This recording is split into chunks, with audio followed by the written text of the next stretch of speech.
अस्सलाम वालेकुम, मैं आपको खुशामदीद कहता हूँ 40 मिनट में। हमारे मुआशरे में हमारी इर्द गिर्द जो बहनें माएँ बेटियाँ हैं, उनसे जब ये सवाल किया जाए कि क्या आपको आपके मुआशरे में बराबर के हकूक़ मिलते हैं, तो मेरा ख़्याल है शायद 70-80% से भी ज़्यादा ये कहेंगी कि उनको बराबर के हकूक़ नहीं मिलते हैं। उनको बराबर की अपॉर्चुनिटीज़ नहीं मिलती, मौक़े नहीं मिलते, ना तालीम के शोबे में, ना मुलाज़मतों में, ना घर में और ना बाहर के मुआशरे में कहीं और। हमारी अगर इंडेक्स को देखा जाए, इंटरनेशनल जो फिगर्स हमें बताती हैं, उसमें यह है कि वो ममालिक जहाँ पे औरत को बराबर की सतह के ऊपर देखा जाता है, उसको मौक़े मिलते हैं, तो हमारा इंडेक्स बहुत ही नीचे है। हम शायद औरत के बारे में सिर्फ यही तसव्वुर रखते हैं और हमारी ख्वाहिश बहुतों की यही होती है कि मुझे 4 शादियों का हक़ है, घर में 4 बीवियाँ हों तो मैं इंसाफ़ कर दूँगा तो इंसाफ़ पूरा हो जाएगा। इस बारे में बात करेंगे, लेकिन मैं सिर्फ ऐसे ही लाइटर नोट पे एक बात कहना चाह रहा हूँ कि हमारे एक दोस्त हैं, उनकी 2 बीवियाँ हैं, तो मैंने एक दिन उनसे पूछा कि 2 बीवियाँ किसके साथ रहते हो? तो उसने कहा माँ के साथ। इसकी भी तफ़सील बाद में बताऊँगा। मैं आपसे तारुफ़ करूँगा अपने पैनलिस्ट का। सबसे पहले मौजूद हैं फ़ौज़िया वक़ार साहिबा, chairperson Punjab commission for women rights, social activist हैं। आपकी बहुत मेहरबानी। Alia Malik, advocate high court, AGHS से इनका ताल्लुक़ है, ह्यूमन राइट्स और ख़वातीन के राइट्स के लिए काम करती हैं। और सबसे आखिर में नायाब जान, वुमेन्स राइट्स एक्टिविस्ट और एंटरप्रेन्योर हैं। मैं इससे पहले कि गुफ्तगू को आगे बढ़ाऊँ, एक छोटी सी रिपोर्ट आपको दिखाते हैं, फिर बात को आगे बढ़ाएंगे। आइए चल के रिपोर्ट देखते हैं।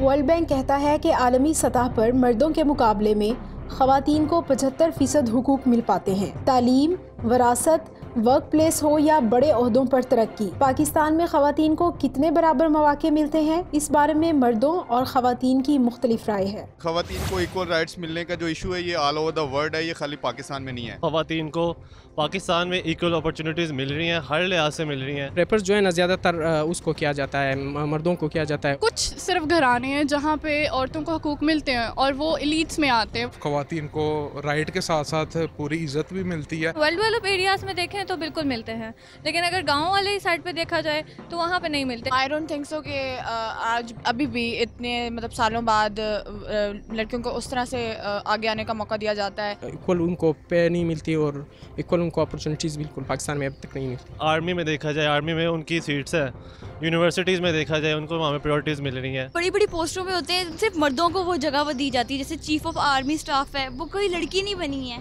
सिर्फ मर्दों के लिए वो है। One of the main reasons हम अंडर डेवलप्ड हैं, वो यही है कि हम लड़कियों को नहीं घर से बाहर नहीं निकलने देते हैं। जो लाइन ऑफ एक्शन है हमारी स्टेट का, उसमें ख़वातीन को एम्पावर किया गया है। निकाह के भी टाइम पे औरत से ये नहीं पूछा जाता तुम्हारी रजामंदी है कि नहीं, बस खाला का बेटा है, फूफो का बेटा है, तो बस हम निकाह कर रहे हैं ऑल। औरतों को बहुत सी फील्ड्स में हुकूक मिल रहे हैं, लेकिन समटाइम्स ऐसा होता है कि उनका गलत इस्तेमाल किया जा रहा है। कुछ मामलों में तो मिलने चाहिए, लाइक उनकी स्टडीज़, उनके विरासत, वो तो हमारी सुन्नत है। सिर्फ निकाह, पर्दा, ये सब इस्लाम नहीं है। इस्लाम सबसे पहले औरतों को उनके हकूक देता है। कोई भी फैमिली में लड़के को जिस तरह की अपॉर्चुनिटीज़ प्रोवाइड की जाती हैं, वैसी ही लड़की को भी होनी चाहिए। All Pakistan trade union federation कहती है कि पाकिस्तान की 24% ख़वातीन मुल्की मईशत में हिस्सा ले रही हैं। आलमी मालियाती इदारे की report women business and the law के मुताबिक दुनिया के 186 ममालिक में से सिर्फ 6 ऐसे हैं जहाँ मर्द और औरतों को मसावी हुकूक मिलते हैं। पाकिस्तान में ख़वातीन और मर्दों के बराबर हुकूक की शरह 46.2% है। प्रोग्राम 40 मिनट के साथ अज़बा अब्दुल्ला, आप न्यूज़ लाहौर। जी, रिपोर्ट आपने देखी, बात को मैं आगे बढ़ाता हूँ। फ़ौज़िया साहिबा, आप इसे शुरू करता हूँ कि क्यों आपके ख़्याल में ऐसी क्या नफ्सियाती वजूहात हैं, हमारी तालीम में कोई कमी है, हम ये सोच लेते हैं कि बस शायद ये बात तो है कि हम तय करके बैठे में कि ये मर्द का मुआशरा है, या औरत को बराबर की सतह पे देखा ही नहीं जाना चाहिए, और फिर इसलिए उसको बराबर की सतह पे देखा भी नहीं जाता, और मसावियाना जो होते हैं, हकूक़ तो मिलने की दूर की बात है, उसके करीब भी नहीं हम पटकते। आप चेयरपर्सन है पंजाब कमीशन की फॉर वुमेन डेवलपमेंट और राइट्स वगैरह के हवाले से। अब ये देखिए, कानून भी हैं, सब कुछ मौजूद है, ज़हनी सतह नहीं बदल रही। क्या प्रॉब्लम क्या है, और क्या हुकूमतों की विल भी नहीं रही कि हम ऐसा कोई काम कर सकें? रऊफ़ साहब, हम मेरे ख्याल से जो हमारा मुआशरा आज से कई 100 साल बल्कि कुछ हज़ार साल पहले बना था, जिसमें मेल डोमिनेटेड सोसाइटी जो हमें कहते हैं पेट्रियार्कल सिस्टम, यानी कि ये डिसाइड कर लिया जाता है कि ख़वातीन का ये रोल है और मर्दों का ये दूसरा कुछ और रोल है, और ख़वातीन का रोल और उनकी हैसियत मर्दों से कम तर होगी। तो ये डिसीजंस कुछ पहले हुए थे, ये तब शुरू हुए थे जब मर्द हंटर गैदरर्स होते थे, जब वो बाहर जाके जानवर मार के लाते थे तो ख़वातीन घर में बैठ के खाना पकाती थी। तो उस वक़्त एक पावर इम्बैलेंस बन गया था। अब हम अभी तक ये समझ नहीं पाए हैं कि अब हंटिंग गैदरिंग की ज़रूरत नहीं है, अब मर्द भी नहीं जानवर मार के लाते, वो उनका एक स्पेसिफ़िक फ़ंक्शन है। माशरा इवॉल्व कर चुका है, ख़वातीन को बराबर के इंसान होने और शहरी होने की हैसियत मिल चुकी हुई है। तो अभी हम मेरे ख़्याल से ज़्यादातर यही कोशिश कर रहे हैं कि जो प्रिविलेज है, मेल प्रिविलेज जिसे कहते हैं, वो कायम रहे हमारी सोसाइटी में। मगर साथ ही साथ हमारी ये भी ज़रूरत बन गई है कि औरत ने काम भी करना है। अब देखिए, मैं भी काम करती हूँ, मेरे साथ ख़वातीन बैठी हैं, मुआशी भी ज़रूरत बन गई है। तो होता ये है कि ख़ातून के ऊपर डबल बर्डन आ जाता है, वो बाहर भी काम करती है, घर में भी काम करती है, और साथ फिर वो अगर अपनी आवाज़ उठाती है, जो एम्पावरमेंट उसको घर से बाहर होने की वजह से मिलती है, तो वो आवाज़ उठाती है तो उसको फिर मार पड़ती है आगे जनरली। सो आपका जो सवाल था कि why is it so despite the laws, या क्यों, क्या वजह है, कि मेरे ख्याल से कि हमारी ज़हनियत बदलने में भी काफ़ी टाइम लगेगा हमें, और उसके लिए एजुकेशन जिस तरीके से हमारी हो रही है, that is the fundamental pillar. वहाँ से हम स्टार्ट लेंगे मेरे ख्याल से, तो तभी जाके आगे चीज़ें ठीक होंगी। ठीक है, आप हमारी जो आपका ताल्लुक कानून के साथ है, और मैंने कहा बेशुमार ऐसे वाक़यात हमारे सामने आते हैं कि जहाँ अगर किसी औरत ने अपने हक़ के लिए आवाज़ उठाने की कोशिश भी की तो उसको वो मिलता नहीं है, वो अदालतों कचहरियों तक जाने का सोच भी नहीं सकती। कहीं उसको मारपीट होती है तो थाने तो उसकी पहुँच से बहुत दूर है। जुल्म की ऐसी कहानी है कि जिसके बारे में बयान करना भी बहुत मुश्किल है। अपनी प्रॉपर्टी के लिए अगर उसको लेना है, कोई हक़ लेना है, तो वो भी नामुमकिन वाली बात है। वो 40 साल 50 साल रुलती रहेगी और उसको वो कुछ नहीं मिल पाएगा। तो करें क्या? कानून तो है, तो किया क्या जाए फिर? सर, जैसे आपने कहा कि बिल्कुल कानून है, हमारा जो एक प्राइमरी लॉ है, कॉन्स्टिट्यूशन ऑफ पाकिस्तान, वो आपको इतना परफेक्टली प्रोटेक्शन प्रोवाइड करता है, इक्वल अपॉर्चुनिटीज़ प्रोवाइड करता है, इक्वल राइट्स देता है। आपके और बेशुमार कवानीन हैं जिन पे आगे चल के हम बात भी करेंगे और डिस्कशन भी करेंगे। कवानीन तो मौजूद हैं, लेकिन उन कवानीन के तहत जो राइट्स मिलते हैं उनको कैसे हासिल किया जाए। सबसे पहली बात कि उन कवानीन के बारे में, मैं एक वकील हूँ, बहुत से वकला हज़रात को ख़ुद नहीं पता, ख़वातीन को नहीं पता, पढ़ी लिखी हमारी जो ख़वातीन हैं उनको नहीं पता कि कवानीन हैं क्या। पहले तो उन कवानीन के बारे में अवेयरनेस दी जाए, आगाही दी जाए, उसके बाद उसमें प्रोसीजर, इम्प्लीमेंटेशन के जो फ्लॉज इन इटसेल्फ कवानीन में मौजूद हैं। फिर आपका क्रिमिनल जस्टिस सिस्टम जिन खराबियों को लेके, उसमें तो एक आम इंसान के लिए बग़ैर किसी तफरीक़े के, चाहे वो आदमी है या औरत है, उसके लिए इस क्रिमिनल जस्टिस सिस्टम की ख़राबियों के साथ किसी भी किस्म का रिलीफ लेना इतना मुश्किल है। और फिर अगर विक्टिम खातून है तो उसके लिए तो और भी बेइंतहा मुश्किल हो जाती है। तो कवानीन की इम्प्लीमेंटेशन, अवेयरनेस, और उसके साथ साथ औरत की मजबूती, औरत को मजबूत करना है। औरत को कैसे मजबूत करना है? आप उसे आगाही दीजिए, आप उसे एतमाद दीजिए। एतमाद किसने देना है? घर से शुरू करें। आपकी एजुकेशन, घर में माँ बाप का सलूक कैसा है, बेटी के साथ, बेटे के साथ। फिर आप स्कूल में जाते हैं, स्कूल आपका निज़ाम तालीम, आपका सिलेबस। अगर मैं उर्दू की किताब दूसरी क्लास की, जब मुझे समझ आती है उर्दू पढ़ना, मैं सीखती हूँ, और वो मैं सीखती हूँ कि मैं एक सबक खोलती हूँ और उसमें माँ आटा गूंद रही है, बाप चारपाई पे बैठा है, और भाई खेल रहा है, और बहन माँ के साथ बैठी मदद कर, आटे में मदद कर रही है, आटा गूंदने में मदद कर, माँ रोटी हांडी बना रही है और बेटी या मैं बेटी बैठी, या बेटी झाड़ू दे रही है, एग्जैक्टली। तो जब ये रोल असाइन कर देंगे आप स्पेसिफिकली, तो फिर मेरे भाई ने तो मुझसे यही एक्सपेक्ट करना है ना, और आगे चल के मेरे खामन ने और फिर मेरे बेटे ने, कि बीबी चूल्हे हांडी तक और सफाई तक ही महदूद रहो। तो ये शुरू करना है हमने, बहुत ही निचले दर्जे से, घर के यूनिट से शुरू करें, उसके बाद आपकी सोसाइटी, आपका मुआशरा, और फिर आपका स्ट्रक्चरल सिस्टम, आपका जो निज़ाम है, जो ब्यूरोक्रेसी है, जो आपकी स्टेट एजेंसीज़ हैं, उनको अपनी सोच को बदलना है, उनको सेंसिटाइज़ करना है अपने ख़वातीन की तरफ। तो फिर बड़ी उम्मीद है कि अगर ये स्टेप्स हम करेंगे तो फिर हालात बदलेंगे। ठीक है, अगर आप इजाज़त दीजिए कुछ छोटे से कमेंट्स लेते हैं एक हवाले से, फिर बात को मैं आपके पास दोबारा आऊँगा। जी बेटा, ये बताओ, आपको मालूम है कल को आपकी शादी होगी, आपका हक महर कितना होना चाहिए? सर एक्चुअली जितना हक महर का ये होता है कि इन फ्यूचर जो हक महर हो वो हमें प्रोटेक्ट कर सके। वैसे आपको पता है कितना होना चाहिए? ये डिपेंड करता है अपने आप पे कि वो कितना कहती है लड़की कि इतना हक महर हो, या उसकी फैमिली जो है उसको कितना कहती है कि आप, मतलब आपको अगर कहा जाए कि आपका हक महर शरई होगा तो आपको कबूल होगा? वो कबूल होगा, कबूल होगा। ठीक है, ज़रा साथ दीजिए बेटा। आपको अगर कहा जाए कल को शादी में आपका हक महर शरई होगा, आपको कबूल होगा? जी कबूल होगा। अगर ये कहा जाए तलाक का हक आपको नहीं दिया गया, साइन नहीं करोगी, कबूल होगा? नहीं। ये नहीं कबूल होगा। आपको पता है शरई हक महर का मतलब क्या है? नो। नहीं पता। मैं वापस आ रहा हूँ। मेरे ख्याल में 99% बच्चियों को शायद नहीं मालूम कि शरई हक महर का मतलब क्या है, और यही उनकी एक्सप्लॉयटेशन होती है। यहाँ पे लोग कहते हैं शरई हक महर 32 रुपये 8 आना है, कल को उसके हाथ में पकड़ा है, उसको फारिग कर दिया। जबकि बड़े बड़े आलिम लोग भी ये कह चुके हैं कि कम से कम मर्द की 1 साल की तनख्वाह के बराबर उसका हक महर होना चाहिए। मैं ये बात इसलिए कह रहा हूँ कि बच्चियों को एजुकेट करना चाहिए और बच्चों को भी।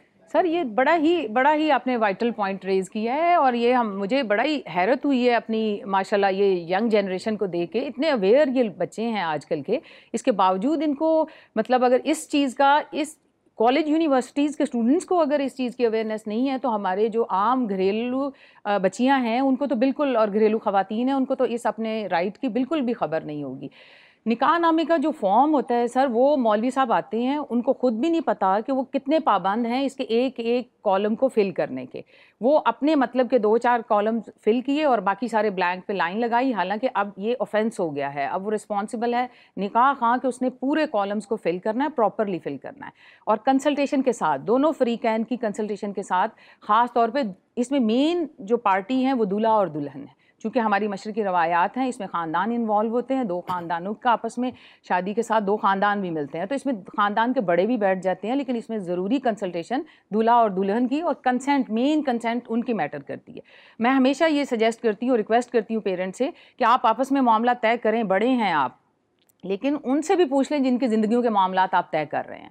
और जिस तरह आप लोग बाकी मामला तय करते हैं कि बारात कितनी आएगी, कहाँ पे रिसेप्शन मिलेगा, कितने खाने आप देंगे, क्या तहाइफ देंगे, वहाँ ये भी पूछ लीजिए कि इस बच्ची का हक महर कितना मुकर्रर कर रहे हैं, उसको तलाक का हक दे रहे हैं या नहीं दे रहे हैं। तो जितना ज़रूरी बारात के आदमियों की तादाद देखना और जितना ज़रूरी उनके लिए खानों का एहतमाम करना है, उससे कहीं ज़रूरी बच्ची के लिए हक महर की रकम का तयन करना और उसको तलाक का हक देना। उसमें साथ में ये भी, उसमें फॉर्म में एक खाना है जिसको लोग बच्चियां छोड़ देती हैं या उसके घर वाले छोड़ देते हैं कि दूसरी शादी की इजाज़त नहीं है मर्द को, ये भी खाना है इसको भरना में बहुत। दूसरी शादी की इजाज़त नहीं है सर, ये कॉलम नहीं है। उसमें ये है कि अगर दूसरी शादी कर रहा है तो क्या उसने पहली बीवी से इजाज़त ली है, अगर ली है तो वो इजाज़तनामा साथ लगाना ज़रूरी है, और अगर उसने तलाक दी हुई है या तलाक याफ्ता है तो वो उस तलाक का सर्टिफिकेट साथ लगाना ज़रूरी। ठीक है, आप इजाज़त दीजिए, मैंने एक ब्रेक लेनी है, ब्रेक के लिए इजाज़त दीजिए, दोबारा हाजिर होते हैं ब्रेक के बाद।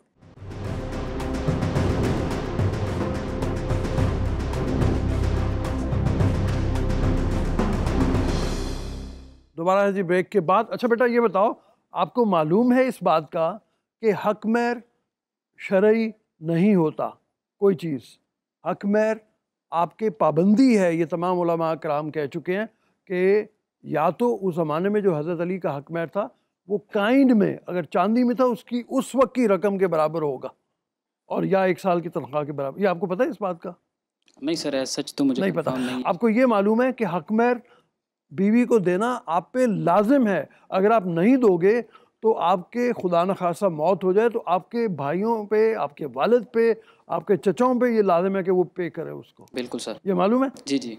अच्छा, आपको ये भी मालूम है कि पहली बीवी की इजाज़त के बगैर आप दूसरी शादी नहीं कर सकते? तो ये थोड़ा सा इस पर कमेंट कर दें। मैं थोड़ा सा इसको एक्सप्लेन कर दूं कि महर की रकम कि जहाँ पे क्वांटम की बात है ना, अमाउंट कितनी होनी चाहिए, वो तो जैसे रऊफ साहब ने उसको एक्सप्लेन किया कि शरई को तो एक्सप्लेन कर दिया। मैं लीगली कोर्ट जब देखती है कि इसको कैसे अमाउंट एक फ़िक्स होनी चाहिए, इसमें फाइनेंशियल स्टेटस जो हस्बैंड का है उसके अकॉर्डिंगली वो फ़िक्स किया जाता है। और अगर कहीं ऐसा हो कि उन्होंने कहीं लिखा ना हो निकाहनामे में और औरत कोर्ट में चली जाए क्लेम करने के लिए, तो फिर कोर्ट जो होती है वो भी हस्बैंड का फाइनेंशियल स्टेटस प्लस खातून की फ़ैमिली में, उसकी फुफ्फो, उसकी दादी, उसकी फ़ैमिली में ख़वातीन का जिस तर्ज से, जिस अंदाज से महर मुकर्रर किया जाता रहा है, उस अंदाज से और उतनी ही मिकदार में अदालत ग्रांट करती है। महर के कॉलम के साथ एक दूसरा कॉलम सर लिखा होता है मुअज्जल और मुवज्जल। वो बहुत कंफ्यूज करते हैं और वो हमें सबको पता होना चाहिए कि एक मीम, ऐन, जीम, लाम के साथ मुअज्जल लिखा होता है, प्रॉम्प्ट, जिसको ऑन डिमांड कहा जाता है।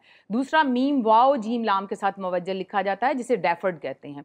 तो जो प्रॉम्प्ट होता है, ऑन डिमांड होता है, वो फौरी तौर पे जो ही बीवी डिमांड करेगी वो देना लाजमी है। अगर वो नहीं देता खामन तो औरत उसके साथ रहने से इनकार कर सकती है कि मैंने इसके साथ आबाद नहीं होना, और फिर वो कोर्ट से जाके क्लेम कर सकती है और कोर्ट फौरन उसको डिग्री करती है। मैं सिर्फ एक बात इसमें ऐड कर दूं कि जो मैंने पढ़ा है उसके तहत ये है कि जो मियाँ नहीं देता उसको क़यामत के दिन बदतरीन गुनाहगार लोगों के तौर पे उठाया जाएगा, उसकी बख्शिश नहीं होगी। नाया मैं आपकी तरफ आ रहा हूँ, ये थोड़ी सी हमने बात कर ली कुछ शरअ के हवाले से और कुछ यहाँ पे भी बात हुई। अच्छा, अब आपको जिस तरह से मैं जानता हूँ माशाल्लाह एक मॉडर्न खातून है, आपको तो मसला ये नहीं है कि इस तरह से औरत को हक़ मिलना या ना मिलना, आप वैसे मुआशरे के बारे में ये जबर की बात कर सकती हो। लेकिन आप जैसे एक एक्टिविस्ट हो और जैसे वो मार्च भी हुई तो लोगों का ये कहना है कि जो राइट्स आप मांग रही है वो तो नहीं हमने देना, ये ज़रा ज़रूरत से ज़्यादा है कि मॉडर्न औरत जो राइट्स मांग रही है वो ज़रूरत से ज़्यादा है। तो कैसा महसूस होता है? ये बहुत ही इंटरेस्टिंग टॉपिक है बिकॉज़ पिछला जो 1 महीना है, आपको भी पता है, हमारी इस पे पहले भी बात हुई है, वो एक जिसे कहते हैं ना आई ओपनिंग किस्म का 1 महीना था, क्योंकि वो था तो विमेंस मंथ, लेकिन पाकिस्तान में शायद वो कोई एंटी विमेंस मंथ बन गया था कुछ सेंस में। तो थोड़ा सा मैं ये बताऊंगी कि देखिए, पहली बात तो ये है कि हर किसी की अपनी एक पोजीशन है सोसाइटी के अंदर, हर किसी का अपना एक एक्सपीरियंस है। सबसे पहली बात, मुझे नहीं फ़र्क पड़ता कि मैं मॉडर्न हूँ या नहीं हूँ, या यहाँ कोई है या नहीं है। पहली बात है कि फ़ंडामेंटल राइट्स तो सबके इक्वल हैं, ठीक है। तो चाहे वो मैं हूँ, चाहे वो ये है, जो मर्ज़ी है, फ़ंडामेंटल राइट्स जिसमें हमारी basic protections as humans, as women, वो तो सबके एक हैं, ठीक है। उसके बाद अब बात आ जाती है कि अब हमने कुछ ऐसी चीज़ें हैं जो टाइम के साथ साथ, क्योंकि माशरा आगे जा रहा है, जैसे मैम फौजिया ने भी कहा फॉर एग्ज़ाम्पल कि वर्क फोर्स पार्टिसिपेशन ख़वातीन की पिछले 2-3 डेकेड्स में बहुत ज़्यादा बढ़ी है, जिसकी वजह से कुछ नए डायनामिक्स क्रिएट हुए हैं, ठीक है। तो ये आप कह सकते हैं कि बहुत सारी मॉडर्न अब ख़वातीन वो हैं जो काम पे भी जाती हैं, घर पे भी उनकी रिस्पॉन्सिबिलिटीज़, उसकी वजह से कुछ डिफरेंट चीज़ें क्रिएट होती हैं। वहाँ पर अब हमें आके सोसाइटी के साथ निगोशिएट करना है कि फ़ंडामेंटल तो देने ही देने हैं, लेकिन टाइम्स के साथ फ़ंडामेंटल राइट्स का भी मीनिंग चेंज हो रहा है। आज की जो औरत है, फॉर एग्ज़ाम्पल, जो काम करने जाती है या जिसकी और इतनी रिस्पॉन्सिबिलिटीज़ हैं, उसके लिए मोबिलिटी का राइट भी एक फ़ंडामेंटल राइट है, क्योंकि अब वो पब्लिक स्पेसेस में जाती है, उसके लिए हरासमेंट के ख़िलाफ़ भी लॉज होने चाहिए, क्योंकि वो फ्रीली मूव करती है, उसकी जो बॉडीली ऑटोनॉमी से रिलेटेड बहुत सारी चीज़ें हैं वो भी उसका राइट होनी चाहिए। तो मेरा नहीं ख्याल कि इसका ताल्लुक मॉडर्न या नॉन मॉडर्न से है, फंडामेंटल का मतलब चेंज होता है। और मेरे ख्याल में कि बहुत सारे ऐसे राइट्स जो मैं मांगती हूँ, वो यहाँ पे बैठी भी जो बहुत सारी लड़कियाँ, उनके पास भी वो राइट्स होने चाहिए। बात यह है कि आपकी ऑप्शंस जो हैं वो और चॉइसेस इंक्रीज़ होनी चाहिए। अगर उसके बावजूद भी कोई ऐसी लड़की है, फॉर एग्ज़ाम्पल, जो घर रहना चाहती है, जो हाउसवाइफ बनना चाहती है, उसकी चॉइस है, हम सिर्फ ऑप्शंस इंक्रीज़ करेंगे। एंड आई बिलीव कि मेरे जैसी जो लड़कियां हैं वो ये चाहती हैं कि एटलीस्ट ये कॉन्वर्सेशन खुले, हम बात करें कि हम आगे यहाँ से अब कहाँ जाएंगे। ठीक है, मैं दोबारा आता हूँ यहाँ पे। माइक किसके पास है यहाँ पे? हाँ, अच्छा बेटा ये बताओ, आप कौन से सब्जेक्ट के तालिब इल्म? मैं सर एमएस कर रहा हूँ। अच्छा, माशाल्लाह पढ़े लिखे आदमी आप। क्या अपनी बीवी को जॉब करने देंगे आप? बिल्कुल बिल्कुल बिल्कुल करने देंगे, कोई इशू नहीं इसमें। ठीक है, आप ज़रा साथ दीजिए, आप बोलेंगे जी बीवी को जॉब करने देंगे? जी सर। ठीक है, अगर घर वालों ने मना किया, कहा नहीं बीवी जॉब नहीं करेगी? सर ये देखिए, जब एक शादी होती है तो एक हस्बैंड और वाइफ, बेसिकली ये उनका मैटर होता है। दे नो वेरी वेल कि उन्हें कहाँ क्या करना है, उन्हें अपनी आगे लाइफ चलानी है तो उन्हें क्या करना है। असल में जब ये पाबंदियाँ लग जाती हैं, क्या ये पाबंदियाँ पहले नहीं लगाई जा सकती शादी से पहले कि भाई बेटा हमने आपकी वाइफ से ये काम नहीं होने देना? ठीक है, पहले सारे के सारे जो होते हैं वो राजी होते हैं कि भाई हम जो कहेंगे बस आ जाए, बस हो जाए, शादी हो जाए। शादी के बाद पता नहीं इतनी पाबंदियाँ कहाँ से आती हैं, ऐसी ऐसी पाबंदियाँ लगा दी जाती हैं कि इंसान सोच के जो है परेशान हो जाता है कि ये वाली पाबंदी भी थी। वेरी गुड, थैंक यू, आपके लिए ताली माशाल्लाह। यहाँ से बेटी आप बोलोगी? नहीं, कोई यहाँ पे बच्ची बोलना चाहे? और चलो तुम भी बोल लो फिर दोबारा, लड़कियों की रिप्रेजेंटेशन करो। अच्छा बेटा ये बताओ, शादी के बाद काम करना चाहोगी? आपने तालीम हासिल की है, ज़ाहिर इसका कोई मकसद होगा। ऑफ कोर्स मैं तो लाजमी करूँगी ताकि मेरी जो जनरेशन होगी मेरे बाद, मेरे बच्चे और उनके भी बच्चे, उनको भी ये पता हो कि हम लोगों ने अपने आप को खुद इम्प्लीमेंट करना है ताकि हम लोग खुद सक्सेसफुल बन ठीक सके। है, एक तो आपको मालूम है कि अक्सर घराने लड़कियों को शादी के बाद काम की इजाज़त नहीं देते। जी बिल्कुल। अगर आप पे पाबंदी ऐसी लगी कि नहीं, तो आप क्या करोगी? मैं अपने घर से बात शुरू करूँगी। तो हमारी फैमिली में भी मोस्टली ऐसा हुआ है और बहुत सी ऐसी वाक़यात हैं जो हो चुके हैं। तो उसके बाद बीइंग अ वुमेन उन्होंने खुद हैंड रेज़ किया और फिर उन्होंने अपने हस्बैंड से भी कहा कि हम लोगों को काम करना है और हम लोग एजुकेटेड हैं। हम लोग उस लाइफ में नहीं अब जी रहे जहाँ पे हम लोग को घुट के जीना है। हम लोग पहले जिस तरह अपनी लाइफ को स्पेंड करते थे हमें वैसी लाइफ नहीं स्पेंड करनी। We have to be someone and show ourself that we are someone. शाबाश, बहुत अच्छे। ये इसको दो ना साथ में। जी जी बेटा, आप करने दोगे शादी के बाद काम बीवी को? जी सर, बिल्कुल उसमें राय लेना ज़रूरी होता है।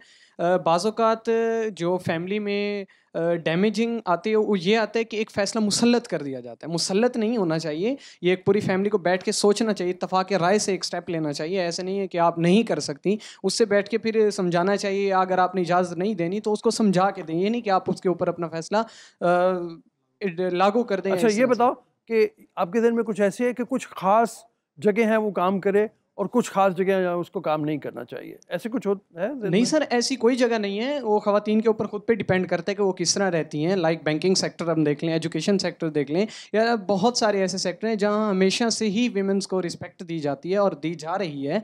और उनके बाद उनसे भी राय लेना ज़रूरी है कि वो किस चीज़ में इंटरेस्टेड है। ये नहीं है कि आपने यहाँ नहीं जाना, आपने यहाँ नहीं जाना, यहाँ जाना अलाउ है, यहाँ जाना अलाउ नहीं। एक चीज़ का इंटरेस्ट है उसका, उसको आप नहीं जाने देते, वो उस तरह एबल नहीं है कि वो दूसरे प्रोफेशन में जाके वो सर्व कर। वेरी गुड, आपके लिए ज़बरदस्त। जी मैम, आप फरमाइए।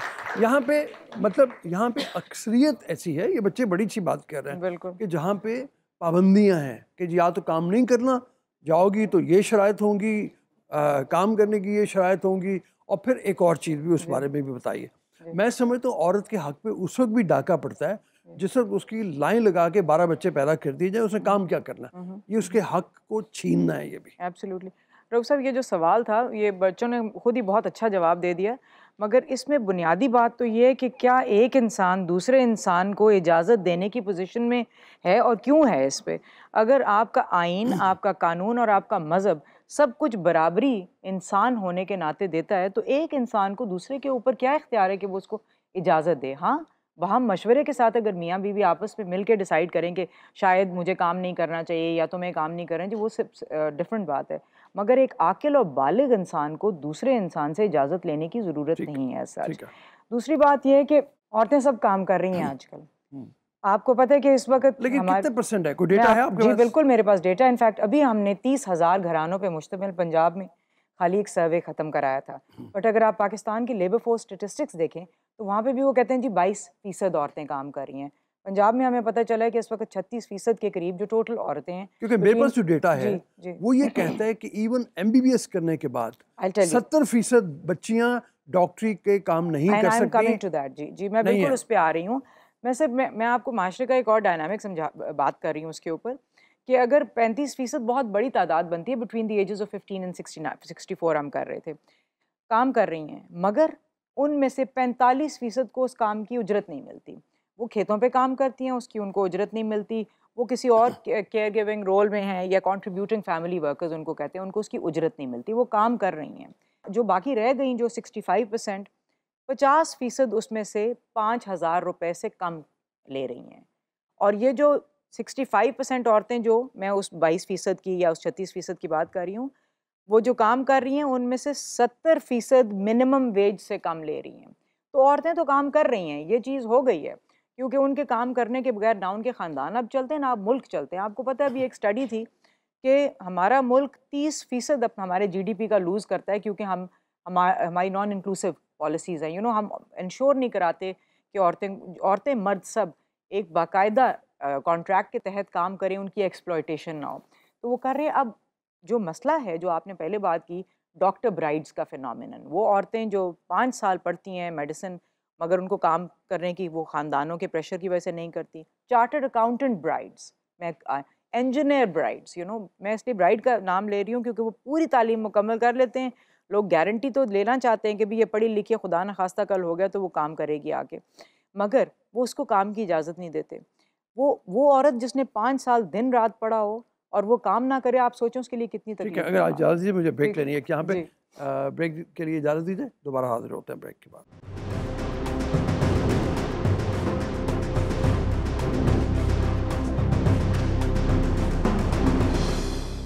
अच्छा नायब, इनसे पहले कि मैं इनसे बात करूं, मैं आपकी तरफ आ रहा हूं। मैंने जैसे पहले ये बात की कि मेरे हिसाब से बच्चों की लाइन लगा देना दो तरह से बड़ा ख़तरनाक है। एक तो मुल्क की आबादी का जो हाल हो गया, हमारे वसाइल ही नहीं है कि हम किसी भी तरीके से उनको पाल सकें, परवरिश कर सकें, एजुकेशन दे सकें। दूसरी, औरत के लिए बड़ी ज़्यादती है और इसमें दोनों चीज़ें आ जाती हैं।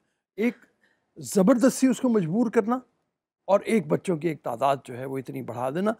कुछ किस तरह अवेयर करें लोगों को, किस तरह करें, इसके बारे में बात बताएं। बिल्कुल, अभी रिसेंटली मैं कुछ हफ्ते पहले इसी तरह फैमिली प्लानिंग के एक सेमिनार पे गई थी, तो इस पे बहुत ज़्यादा रिसर्च हुई है, बहुत तहकीक है।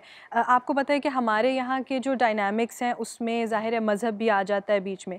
तो पहली चीज़ तो ये है कि आपके जो स्टेक होल्डर्स हैं, जिनके साथ आप मिल के अवेयरनेस देते हैं, उसमें एक डाइवर्स स्टेक होल्डर्स होने चाहिए। उसमें रिलीजियस लीडर्स होने चाहिए, उसमें एक्टिविस्ट होने चाहिए, पॉलिसी मेकर्स होने चाहिए, बहुत सारे इस तरह के लोग हों जो लोगों को आगाही दें, बिकॉज़ हर कोई जो है वो किसी डिफरेंट इंसान से इन्फ्लुएंस होता है।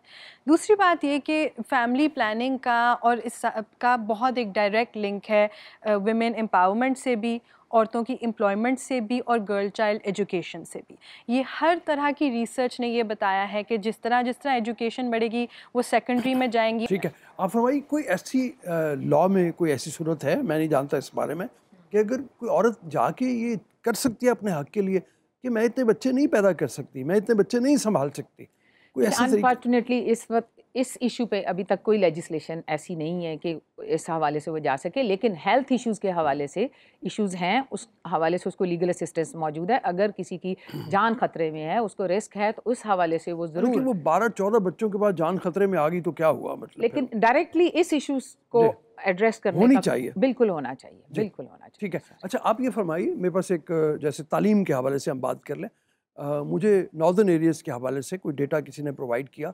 बाज़ लोग कह रहे हैं कि वहाँ बच्चियों की तालीम 3% है सिर्फ, और बाज़ 7% कह रहे हैं। दोनों ही सूरतों में ये शर्मनाक है। हमारे इंटीरियर सिंध में देख लें, पंजाब की सूरत हाल देख लें, बहुत ज़्यादा बुरी सूरत हाल है। तो उस हवाले से बताइए कि क्या किया जाए और गवर्नमेंट क्या करती है? देखिए, अगर आप जब पाकिस्तान बना था उससे अब अगर आप देखें तो 100% से ज़्यादा तालीम में तरक्की आई है, बच्चियों की तालीम में। पंजाब का ही अगर आप देखें तो, क्योंकि मैं एक सरकारी इदारे को रिप्रेजेंट कर रही हूँ, तो मैं डेटा सरकारी इदारों से भी लेती हूँ और सर्वे से भी। तो वी रियलाइज़ कि लड़कियों की जो प्राइमरी स्कूलिंग है उसमें तकरीबन बराबरी है लड़कों के साथ, और अब काफ़ी फोकस हो चुका है। सरकारी स्कूल हैं, एजुकेशन फाउंडेशन के स्कूल्स हैं, व्हाटएवर। मगर मसला तब आता है जब लड़की थोड़ी बड़ी होती है।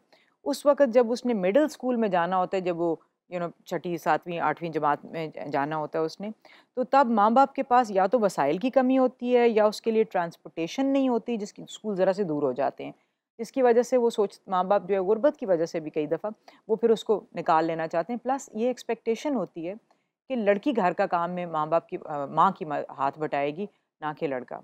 हाल ही में एक कॉलेज में डिस्कशन थी, तो उसमें वो बच्चियाँ बच्चे इस तरह के बैठे हुए थे, तो वो कहने लगे कि तालीम के हिसाब से, तो वो कहने लगे कि मेरी बहन जो है वो उसको हमने निकाल लिया था स्कूल से। अच्छा, क्या मसला था कि वो अम्मी का हाथ नहीं बटाती थी। मैंने कहा तो क्या करती थी, घर से बाहर चली जाती थी? नहीं, वो उसके इम्तिहान थे तो वो सारा वक्त उसमें लगा देती थी, तो वो वालदा का जो उसका मेन काम है वालदा का हाथ बटाना, वो नहीं बटा सकती थी। तो आई रियलाइज़ कि प्रॉब्लम ये है कि यहाँ पे बच्ची की तालीम को अभी भी अहमियत नहीं दी जा रही है। And we also don't realise कि ये एक प्रोडक्टिव रिसोर्स है कौम के लिए, घराने के लिए भी और प्रोडक्टिव रिसोर्स है कौम के लिए भी। बट यू विल सी कि अभी बहुत ज़्यादा लड़कियों की तालीम में शरह में बहुत बेहतरी आ चुकी है पहले से। नायब, ये बताओ, कोई पिछली गवर्नमेंट में भी, इसमें भी कोई विल नज़र आती है कि बच्चों की तालीम के लिए कुछ कर सके? मुझे तो नहीं लगता। टू बी ऑनेस्ट मैं पर्टिकुलरली बात करूँगी, अगर आप जेंडर के पॉइंट ऑफ व्यू से कह रहे हैं तो बहुत अफसोस से ये कहूँगी कि पर्टिकुलरली नई गवर्नमेंट में भी मुझे जेंडर फोकस रिफॉर्म्स इतने नहीं नज़र आ रहे। इनफैक्ट ये अगर आप सोशल मीडिया पे भी जाएं, मतलब बाकी ठीक है, हम सबके अपने अपने पॉलिटिकल व्यूज़ हैं, वो नहीं मैं डिस्कस करूँगी, लेकिन स्ट्रिक्टली एक पॉलिसी पर्सपेक्टिव से अगर हम बात करें, और विल का जो आपने पूछा, हमारे बहुत सारे जो इन्होंने काउंसिल्स बनाए हैं उसमें सिर्फ मर्दों की रिप्रेजेंटेशन है, बहुत सारी टास्क फोर्स हैं उसमें सिर्फ मर्दों की रिप्रेजेंटेशन है, उधर से हाउसिंग से लेके एजुकेशन से लेके, मतलब बहुत ही ज़्यादा जो जेंडर रेशियो है, विच मीन्स कि अभी तक से भी ये बात एक्नॉलेज नहीं की जा रही कि जब पॉलिसीज़ बनती हैं, चाहे वो तालीम के लिए हो, हेल्थ केयर के लिए हो, किसी भी चीज़ के लिए, उसमें जेंडर सेंसिटाइजेशन बहुत इंपॉर्टेंट है। मुझे कुछ दिन पहले किसी ने पूछा कि हेल्थ केयर का क्या मतलब है, कि उसमें हेल्थ केयर तो सबके लिए बुरी है, उसमें जेंडर का क्या है। एंड मैं शॉक में चली गई कि लोगों को ये नहीं पता था कि मैटरनिटी जो है और पोस्ट नेटल केयर, और ये एक बिल्कुल सेपरेट चीज़ है जिसके लिए सेपरेट आपको एक्सपर्ट्स चाहिए, पॉलिसी बनानी है। तो अनफॉर्चुनेटली जो इस वक्त है, मुझे नहीं लगता कि जेंडर जो है वो गवर्नमेंट की विल है। अच्छा बस ठीक है, आखिर की तरफ आ रहे हैं, एक छोटा सा सवाल मैं आप तीनों से पूछना चाहूँगा कि हमारे यहाँ दो चीज़ें बड़ी जुड़ी हुई हैं आपस में। एक तो ज़रा बच्चे कि जी मर्द हमारा जो है वलीयत पैदा होना चाहिए, इसे अगर 7 बच्ची हैं तो फिर बेटा भी होगा। आप और फिर उनकी तालीम की भी बात की। आप माशाल्लाह पढ़ी लिखी ख़वातीन हैं, आपके ख़्याल में नायाब आपसे शुरू करता हूँ, तालीम के बाद क्या अपने वालिदैन के लिए आप फ़ख्र नहीं बनी? क्या आप इस माशरे में एक हेल्दी रोल नहीं प्ले कर रही? वालिदैन को ये समझाना, लोगों को ये समझाना कि बच्ची को पढ़ाओगे और सिर्फ 2 बच्चियाँ भी हों तो तुम्हारा फ़ख्र बनेगी, बड़ा ज़रूरी है। जी बताइए। बिल्कुल ऐसे ही है। इनफैक्ट ये केसेस ज़्यादा हैं जिसके अंदर जो बेटियां हैं, इवन शादी के बाद, मैं जिस अदारे को रिप्रेजेंट करती हूँ, हमारी जितनी ब्रांच मैनेजर्स हैं जो सब हैं, वो बल्कि शादी के बाद ज़्यादा अपने पेरेंट्स को फाइनेंशियली भी सपोर्ट करती हैं, इमोशनली भी सपोर्ट करती हैं। तो आई थिंक 100% ये बात है कि अगर आप करें तो बिल्कुल फ़ख्र की बात है। और बेटियां या बेटा, औलाद की नेमत आपको माँ बाप का स्टेटस देती है। औलाद बेटी भी है और बेटा भी। बिल्कुल। और हमारी ऑर्गेनाइजेशन लीगल एड प्रोवाइड करती है, और एक्सेस टू जस्टिस का एक बहुत बड़ा इशू है। आप औरतों के हवाले से बात कर रहे थे कि एजुकेशन के साथ आप एक्सेस टू जस्टिस को जो है ना उस पर फोकस करने की ज़रूरत है। हमारी ऑर्गेनाइजेशन में AGHS में सारी डायरेक्टर्स, सारी एडमिनिस्ट्रेशन सब खवातीन है और इतना सक्सेसफुली उसको रन कर रही हैं। हर जगह हर फील्ड में आपको। और आपके वालिदैन क्या महसूस करते हैं आप? मेरे वालिद टीचर थे और वो पहले चाहते थे मैं टीचर ही बनूं, लेकिन मैं अपनी विल से और अपने भाई की कहने पे, उनकी मदद से मैं वकील बनी। और अब उन्होंने फिर मेरे बनने के बाद मेरी छोटी बहन को भी कहा तुम भी लॉ करो, तुम भी वकील बनो। तो एक बन के एतमाद दे पेरेंट्स को, तो फिर माँ बाप का एतमाद। आप भी अपने हवाले से बताइए। आप बेटी हैं तो उस हवाले से, और मतलब वालिदैन के लिए मेरे तो ख्याल से आपके रुतबे को देख के फ़ख्र होना चाहिए वालिदैन को। मेरे तो खैर वालिदैन ही मेरी सबसे बड़ी सपोर्ट थे, और अगर मैं कहूँ तो मेरे वालिद मेरी सबसे बड़ी सपोर्ट थे, क्योंकि उन्होंने लड़कियों लड़कों में तफरीक नहीं की। शायद इसी वजह से मुझे कभी ये नहीं मैसेज आया कि मैं कोई काम ऐसा है जो नहीं कर सकती। और मैंने सिर्फ पाकिस्तान में नहीं, पूरी दुनिया में काम किया और सीनियर लेवल्स पे। मगर मैं आजकल की दुनिया में ये तफरीक करना कि लड़कियाँ का, मैं ज़्यादा उस पर बात करूँगी कि देखें आप साइंस की दुनिया में आप देखें, नरगिस मावलवाला स्पेस में गई हैं पाकिस्तानी। आर्ट की दुनिया में देखें तो शर्मीन अबैद चुनॉय ने नोबेल ऑस्कर्स लिए हैं। आप मलाला यूसुफजई को देखें, समीना बेग K2 की पहाड़ियाँ वो सर कर चुकी हैं, ऑल 7 पीक्स। आजकल कोई ज़माना नहीं है। जस्टिन ट्रूडो जो कैनेडियन प्राइम मिनिस्टर हैं, उनसे किसी ने पूछा था कि आप अपनी कैबिनेट में 50% वेमेन मिनिस्टर्स लेके आ रहे हैं, ये क्यों? तो वो उसने कहा कि क्योंकि ये 21वीं सदी है। उसका सिंपल सा जवाब था, तो आई फील कि लड़कियों और लड़कों में अब आज की दुनिया में तफरीक करना या उनको कम समझना, ये दिस डजंट मेक सेंस। ठीक है, थैंक यू वेरी मच। तमाम लोगों के लिए, ख़वातीन के लिए ख़ास तौर पे एक ज़बरदस्त। हमारे प्रोग्राम का वक्त अब ख़त्म हो रहा है। मैं सिर्फ जाते जाते ये कहूँ कि बच्चियाँ फ़ख्र हैं आपके लिए, उनको ज़्यादा से ज़्यादा बेहतर तालीम दिलवाएं, शादियों के मौके के ऊपर उनके हकूक़ का ख्याल करें, उनके निकाहनामे को गौर से देखें, उसमें जो कॉलम है उनको सही तरीके से भरें, और उनके हक महर के ऊपर ज़रूर बात करें कि वो हक महर जो कह दिया जाता है शरई होता है, ये कोई चीज़ नहीं होती, इसकी इस्लाम में भी इजाज़त नहीं है। इस अच्छे पैगाम के साथ अब इजाज़त दीजिए। अल्लाह हाफ़िज़।